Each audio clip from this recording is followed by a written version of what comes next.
Everything you're about to hear is for education and entertainment purposes only. Whilst we are licensed, we're not aware of your personal financial circumstances. Any advice is general advice. Equity Mates operates under Australian Financial Services Licence 540697.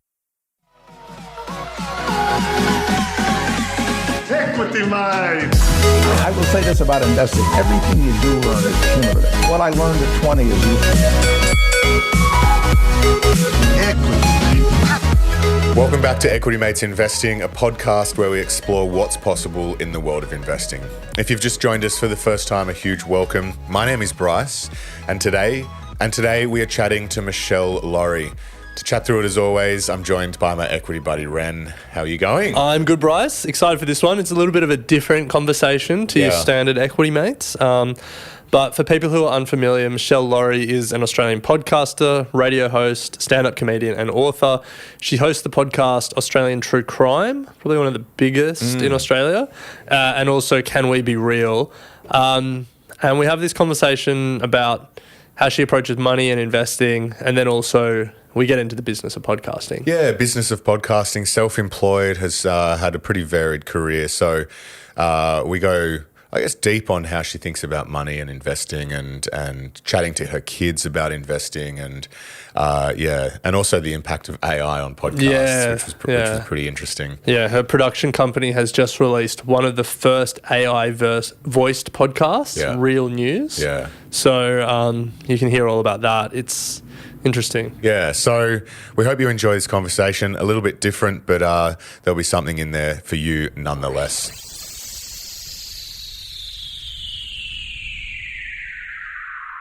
Well, Meshel, welcome to Equity Mates. Thank you. It's lovely to be here. It's a little bit nerve-wracking. No, nothing to be scared of. We're just a finance podcast. Yeah, don't be nervous. We're the easiest interview going around, you know. We have been told that. The softest interviewers in finance. Wow. Well, I'll take your word for it. I haven't heard a lot of finance interviews, I've got to be honest. It's not a massive genre for me to listen to, and it should be. I definitely should, listen to more finance. But I feel like I don't understand it, which is a reason that I should listen to more of it. And I was listening to an episode of yours, a recent episode, where one of you was saying you wouldn't be surprised if you bought into Reddit. And I thought, oh, my God, what are they talking about? Because I'm the kind of person that if it had even crossed my mind to buy Reddit, I'd have bought it. And it'd be at the bottom of my wardrobe now, and I'd have forgotten I even had it. You're a big Reddit user? Yeah, I am actually. I actually am, and I wasn't aware I could buy it. So now that I know, it'll be in the bottom of my wardrobe before the weekend's out. Trust me. Nice. Well, how does one buy Reddit? How do I buy some Reddit? Yeah, well, we can talk through that, but it's really as easy as like online shopping these days. There's online platforms where you sign up and then it's just the add to cart and you buy it, and rather than buying stuff, you're buying shares. And to be fair, it was something that you couldn't have bought a matter of months ago. It only became publicly available about 3 weeks ago, or something like that. So, and does it get me perks when I use Reddit from then on? Do I get to kind of throw my weight around and go, "Oi, you"? Push my elbows out and go, "Oi, you I get own a bit of this." Upvotes, I think. Yeah. Do you? No, automatic Reddit goals.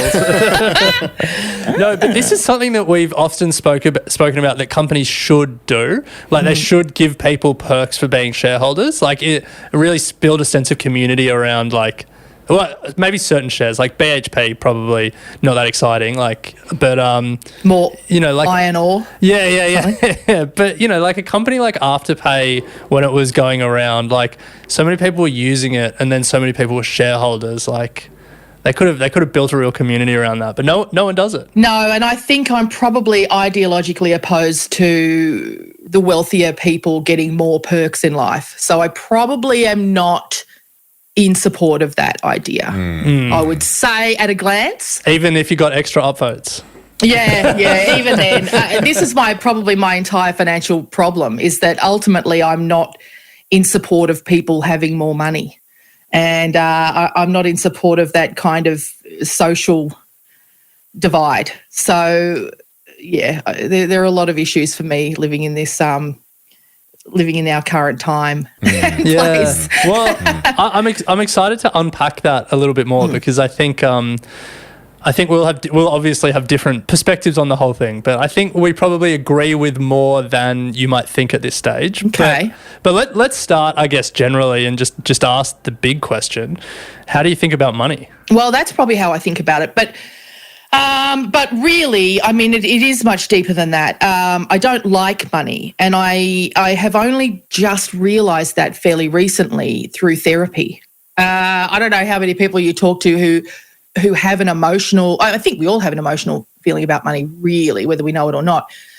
But I had to face the fact through therapy that I don't like money, and that money caused a lot of problems in my family a generation before me, but I witnessed it, and I witnessed some alienation in my family because of money, and I lost contact with relatives because the grown-ups were squabbling about money. And so I realised that it really made me not like money and sort of not want anything to do with money, even though we're taught, you've got to have money and you've got to try and get as much money as you can. That's really important. As I was doing that and quite successful at it, I didn't like it. So I was in this constant process of getting as much as I could, but then trying to get rid of it as quickly as I possibly could as well. And it also left me open for financial abuse, because I learnt that people love you for money, people like you more if you give them money, people will stop loving you if you don't give them money, and financial abusers can sniff you out really easily. You know, if that's your situation, if that's your thought process around money. So yeah, my thinking around money is really complicated, and it's taken me a long time to realise that I have all of these patterns around money. And so if you've realised that you don't like money, how do you then think about like financial security, and as you move on with life and get older, and you know, we even talk about at our age putting things in place now to make sure that we have an element of financial security and financial freedom. But that comes with, I guess, from my point of view, liking money and enjoying the process of doing that. So how do you then balance those two things? Because I assume when you say you don't like money, it doesn't mean that you don't want financial security. Absolutely. It's having children helps, because then it's about what money means. That's what I had to realise, is that money means things beyond its own self. Money means not necessarily spoiling children or giving them things, but into the same equation as you get older, your parents age. And in my case, my parents didn't have any money. So dealing with them and caring for them taught me I don't want my kids to have to take care of me as I age. So I want our relationship to be one of that doesn't have a financial component to it. You know? So suddenly you think about, okay, yeah, money means freedom to me. And as you get older, freedom means different things. Freedom means independence, and again, being able to see that with your own eyes. It's not just an idea anymore. It's actually seeing people who start to lose mobility and things like that, and seeing how differently you can live with a bit of extra money, and how differently your children can live if you have independence. So I think as you get older, and if you have older parents in your life, these things become very real and a part of your life, and you can see them. Yeah, I learned to see money not just as currency in terms of emotional currency, but actually what it means to my levels of joy.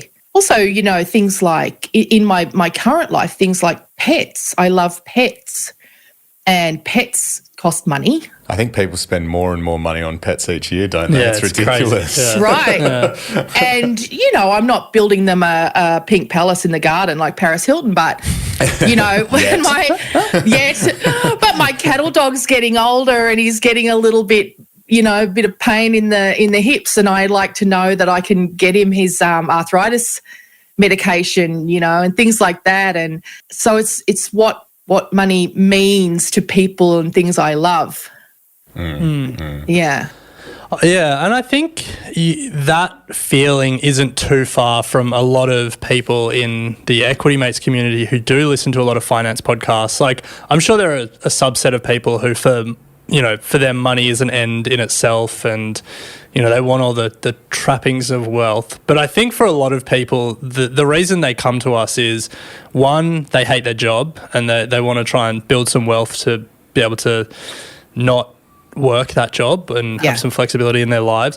Or two, they're looking to the future and they're thinking about, like, will I ever be able to afford a house? Will I be able to retire at a time that I want? And, for a lot of older people, and, this is something my parents have spoken about, is they don't want to be a burden, similar to what you were saying. Yeah. And, you do need money for that. And so however much people might not love the system and want to change the system and might look at wealth inequality and say there's serious problems there, the fact of the matter is, our lives are short and change is slow, and we've got to do what we can to live the life that we want in the system that we have. Having money means that you can actually contribute positively to the system. It means that I can afford to donate monthly to a charity that I believe in, and that I can contribute in lots of ways, big and small. That freedom only comes from having that little bit of extra money. Yeah. For a lot of people listening to us, and I guess for Bryce and I ourselves, it's like investing was a way that we thought we could start to give ourselves some choice and some flexibility. Yeah. So I guess, how do you think about investing? Is it something you've ever really done? Is it something you do now? I've only ever invested in property. It's the only thing that I was taught and the only thing I understand. And, everything else felt beyond me. When I was growing up, no one I knew invested in anything else. It's the only thing that was discussed at the kitchen table in front of me or at barbecues in front of me. So it's the only thing that, even as an adult, that my friends, to this day, it's the only thing that my friends invest in. I went through we went through the phase a couple of years ago where a couple of younger guys, I've always, not always, but certainly in the last while, worked with a lot of younger people.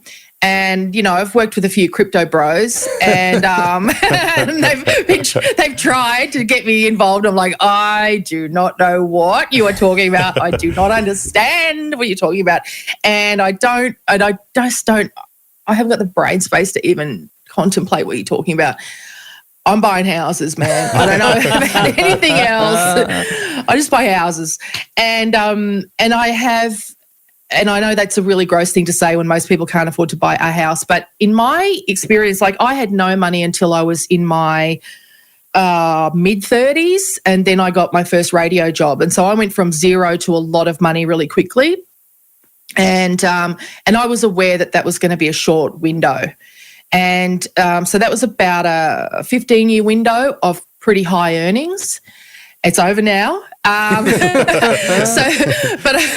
I knew it was a short, intense window where I'd probably make, if you're lucky, most people make in a lifetime, I'd make in this short window, So I knew I had to try and invest it and make the most of it. So I bought houses. Nice. And I definitely made that. So that started it started 20 years ago, because someone just sent me a photo of our first day in radio. So it started 20 years ago. And I definitely made more money from the houses than I made from work, from the jobs. I started in Brisbane, and I wasn't like flipping houses or anything. These were just houses initially that I lived in, and then got sent to do another job. So sold them and bought a house where I moved to. And then I bought a house for my parents to live in, and then they needed to come and live with us. So I sold that house and just things like that. So I didn't really have an investment plan, but bought nice houses, and didn't, I don't think, overextend. Or basically what I'm trying to say is I wasn't trying to be clever. I wasn't, I had friends who were like buying houses in mining towns and had these incredible strategies. I didn't have a strategy like that. I was just buying reasonable mid-priced houses that I lived in and then sold. So I wasn't paying tax on them as investments, So that's my only investment, apart from the fact that then I invested in my own business, because Marty Sheargold passed on his mum's financial advice, which was buy yourself an income.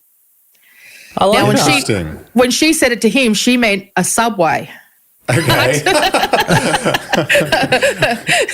But I wasn't going to buy it. We used to joke about, imagine us buying a Subway because, we're as useless as each other with something like that. But so this production company I have is my Subway. Yeah, nice. Interesting. Before we jump into that, because we do want to understand, we're both obviously now running media businesses, so we could chat for days on it. But before we do move to that, interested to know how you speak about money or think about money through the different phases of your life: marriage, kids, divorce, and particularly around the kids piece and how you're communicating, because we have a lot of community members in our audience at that stage in life. How should I be talking to my kids about money? Those sorts of things. So yeah, just how are you talking to your kids about money at the moment? Well, I have 14-year-old twins and they can be very manipulative. Don't ever underestimate that. I mean, the first thing I say to them is, I'm rich, you're not. Nice. Yeah. And you'll love who I picked that one up from. I picked that up from Ice-T. The finance guru. The finance guru, Ice-T. Because I spoke to him on the radio when they were little, and I said to him, how do you, because I saw this coming, and I said to him, how do you talk to your kids about money? Because you came from a disadvantaged background. I did not come from the hood, incidentally, but there was no money in my house when we were kids at all, right? And I remember my mum finding my mum crying on her bed over a $15 bill. Oh, wow. Like a bill for something that was $15. And so money was very, very tight when I was a kid. And so I said to Ice. Ice. First name basis. I know, I'm dropping such a massive name, but I thought it was such good. I said to him, seriously, how do you talk to your kids about money? Because you've come from a disadvantaged background and they are living large, Like now you're so rich. All your friends are rich. You live in a beautiful house. Like you want to give them everything, but but you don't want them to be assholes. And that's exactly what I said to them. You don't want to raise assholes, right? And he said, I know exactly what you mean. And he said, a lot of my friends, we talk about this because we're in the same boat. And he said, I say to them all the time, I am rich, you are not. So I will send you to a good school. I will do all of that stuff and I'll give you the foundation and the basis. But then you have to go out and make your own money. And, so that, and we joke about it, but I say, but I am deadly serious. Like, if you want to continue to live this lifestyle, you're going to have to afford it. Like, you won't be able to afford a cleaner when you move out of my house. You won't be able to afford to stay in this place in Bali when I'm not with you. And how do they respond to that? Oh, mate, they don't get it, obviously, because they don't understand any of that. But even just, even on the weekends or when the cleaner's on holidays, I'm like, mate, this is what your house is going to look like. So get used to it. Yeah. I feel like it's a real rite of passage for young people to be sort of like in their late teens, early 20s, live in a share house for the first time and all of a sudden appreciate mum and dad so much more because nothing's done for you.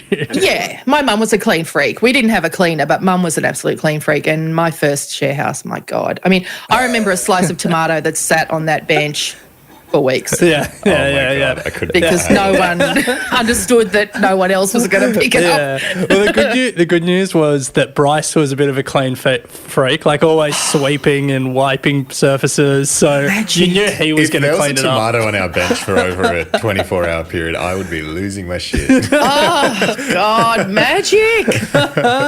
No, none of us got it. So when you talk to your kids about money, like are you, giving them the Barefoot Investor or like trying to, get them thinking about, anything or part-time jobs or anything like that? Is that coming to the conversation yet or how do you approach that? They're getting excited about it. They're getting excited about part-time jobs. That'll be next year. I think if anything, I've probably got to try and get their heads around keeping up the schoolwork because neither of them are passionate about that. But, I think I've definitely pulled back on just handing out cash And, running my own business has been good for that too, and helping them to understand that it's us now, no one's paying me. So keeping them involved in that. So every step the business takes, letting them know that, I want to escalate. I want to build us a studio soon. And so understanding that takes an investment initially, and that it will pay off. But initially I have to put an investment into that. So I want to cut back on some expenditure and some personal expenditure as well to invest into the business. And so I think they're starting to get an understanding of the balance of that. And I guess I grew up my dad was always had his own business. My dad never had a boss. That was his whole thing. He never wanted to have a boss. So our family expenses were always very tightly tied to what was going on in his work life. And he was a taxi driver. I mean, it was like that tightly. It was like if it was raining for a week and nobody went out, we had no money, If there was a recession, then we had no money. It was that tightly tied to his work. And now that you ask that question, I think, they're increasingly getting that understanding of the ebbs and flows. Well, let's move to the business of podcasting and the media business that you're growing, because it's no small financial consideration to go into business. There's a lot of financial risk there. You're building a podcast company called Brave Casting from scratch. Some of the biggest, Australian True Crime is one of the biggest podcasts in Australia. So congratulations on that. How are you thinking about this? Firstly, what's the goal for Brave Casting when you went into this? Where do you see this going? The goal's definitely changed. When I went into it, I mean, it was a hobby, and it was a reaction to feeling oftentimes like I had no control over the radio shows that I was doing, or not enough. And so I went into podcasting just to have my own little project and to be able to use all my skills and use them however I wanted to. And then it was really COVID, for a lot of people, started podcasts and things like that during COVID, but I was lucky enough to have this podcast, and it already had a lot of listeners. And it was that time that I thought I should be treating it like a business. I should be more respectful of it, really. I thought, you know what? I've got all these listeners here, and they're so loyal, and I guess it's a great thing.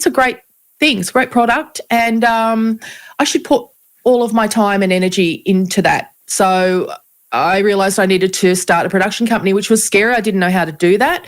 So I rang up my friend Jack, who was a producer on the project and had started a production company. And I said, how do you start a production company? How do you do that? She said, well, my sister helped me. So I said, okay, can I ask your sister? She goes, yeah. So her sister Suze, who is just a great firecracker, Suze and Jack, the Tonkses, they helped me, and we really started. And Suze's partner, Danny, is still my accountant. And they just walked me through the process step by step of starting a company. And so initially it was just all around Australian true crime. And then I realised, okay, well, then we got to build it out. We got to build out a network. And I experimented, and I really invested a lot of money into I gave myself an incubation period, I guess. I gave myself a period of time to experiment with other genres of podcasts to grow. And, a lot of them didn't work, and I don't make them anymore, but I was just kind of experimenting with the genre. And, so the plan now is to build out a network. Yeah. And in the meantime, this AI technology has grown to the point that I feel like that's been a really big step for me and for us. And now I employ a handful of people, and How many in the team? 4. There's 4 in the team. There's me, 2 creatives, and Danny, our accountant. Nice. She's not full-time. I wish she was. But we joke a lot in one of our podcasts that she's HR. She's not really HR, but whenever it's a comedy podcast, so whenever we're sailing a bit close to the wind, we threaten each other, we're going to patch Danny in. She's like, I'm an accountant. What am I supposed to do? But we're like, you're just the straightest person in the team. So, yeah. So alongside Australian True Crime, you've got Can We Be Real? Can We Be Real, which which is closer to my breakfast radio roots. It's really a fun time. And I didn't realise how much I needed an antidote to Australian true crime, to be honest, because Australian true crime is heavy lifting emotionally. And I love it, and it's really rewarding. And it's got around 1.3 million downloads a month. So it's definitely the bread and butter of the company still. But Can We Be Real, which I do with Simon Bagsy, and we used to do breakfast radio together. So it is just shits and giggles. It is just fun. But yeah, we have built a really solid audience for that show as well, and it's building revenue as well, and it's fantastic.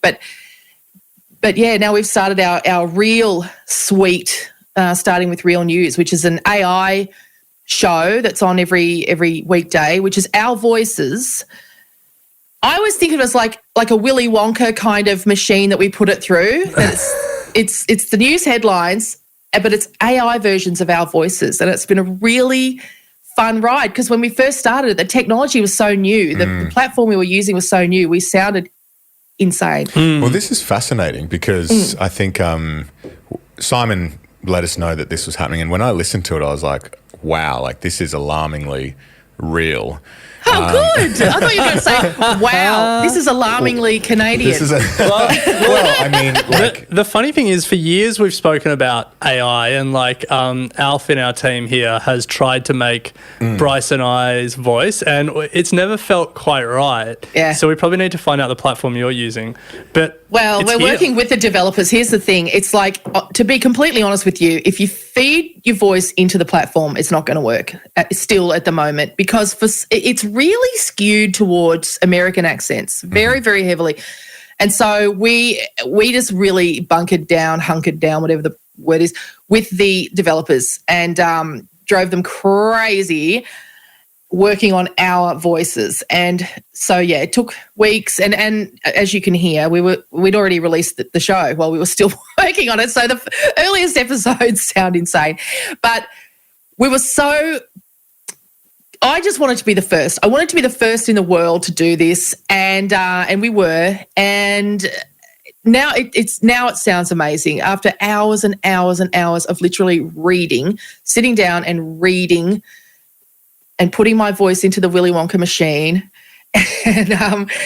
and now it sounds like us, and it's amazing. I tell myself stuff all the time through Real News. Yeah. I'm like, it's amazing. I just told myself that. Outside of the goal of just being the first AI news show, world's first, what was what's the business goal for this? Was it just you wanted another podcast in the network? Like, it's just headlines at the moment. Do you see this being something that you could grow out? Like, what's the... Yeah, well, we are growing it out, and we have grown it out. Really, and especially as a performer, I think there's so much fear around about AI, and I'm just not a fearful person. It's just not the way I roll, to be honest. And I have been thinking for a long time, how can you harness it? There must be a way to harness it. And I can't harness it for the industry. I can't harness it for the world. I can't prevent the Terminator from happening, or maybe I can, but not yet. But for myself, I saw a way to harness it for me and for what I'm doing. And so, Real News is just part of it. I thought that's really interesting that as a business, we can find a way to create a show, and this was just the first idea, to create a show, a news, it's good headlines, it's real news, and it's out really early in the morning. And I don't have to get up at 4 a.m. to do it. And Simon and I don't have to be in a studio together to do it and to get studio quality, broadcast quality audio, because we've actually got a producer on the other side of the world making it for us. So it works for their time zone. Crazy. Wow. It's amazing, right? And what's the feedback been from people? Like, when I think about doing this, when you listen to it, you are very clear that this is an AI voice. It's not Meshel and Simon pretending to be, AI pretending to be Meshel and Simon. So you're clear on that front. But what's the feedback been?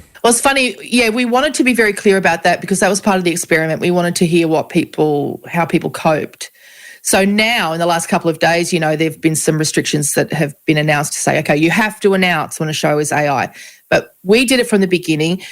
because we thought, are people going to freak out? And people did freak out. People really did freak out a lot.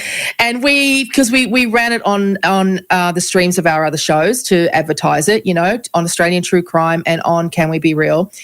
And there was a proportion of listeners who absolutely lost their minds and threatened to never listen to any of our other shows again. And we were like, relax, it's not compulsory. You don't have to go there and listen. It got a listenership that stuck, and it's built listenership since then. And there have always been, I have to say, the Australian True Crime listeners in particular are so loyal that there's been some feedback since then from people saying, I've gotten used to it. It's okay, and it's getting better. And, so there's been a lovely kind of group like that. But initially there was fear. There's definitely a fear out there, and I get that. I mean, there's definitely. I wonder how much of it is our movie youth. I really do. I wonder how much of it is based in the media that we've seen about AI. I'm personally trying to keep an open mind about it and trying to think about all of the ways, all of the applications, the medical applications, and all of the ways in which people are saying, guys, this is going to revolutionise life. It's going to save lives. It's going to change life for the better. I'm an optimist at heart. And so quite apart from my little podcasts, I'm trying to stay open-minded about it. And as a performer, I'm saying, listen, we have to embrace it. It is here. It's not going away. No government, no regulatory body is going to step in for actors, for performers and ban it or it's here. And certainly one of the platforms that we looked at a few months ago had a banner of companies they were working with, and there was an Australian radio network was one of the companies they were already working with. So there you go. Yeah. Yeah. Yeah. Just embrace it. I know. We have to. Yeah. Your feelings about this isn't going to change OpenAI's decisions. So it's like, we've just got to figure it out. Innovate or die. And for me, I've written 5 books, okay? Now, books, I love writing books, but they take ages. They don't pay very well. Less and less people buy them. So I've got another project that I make called True Crime Bedtime Stories. Now, I'm using an AI voice on that, and this is the first time I've admitted publicly that is a podcast that I make because we launched it about 3 weeks ago. For me, I'm still writing those stories, and I enjoy the process of researching and writing those stories, and I've chosen an American voice to put on that podcast. Now, it's a lot more rewarding and it's getting a lot more listens than I would ever get reads if I were to put that material in a book. So as a creative, it's I'm still getting more out of it than I would in any other genre. Yeah, it's fascinating. I can't put my voice on everything. Yeah. So that for me, this is the way the creativity is taking me in AI. Love it. It's fascinating.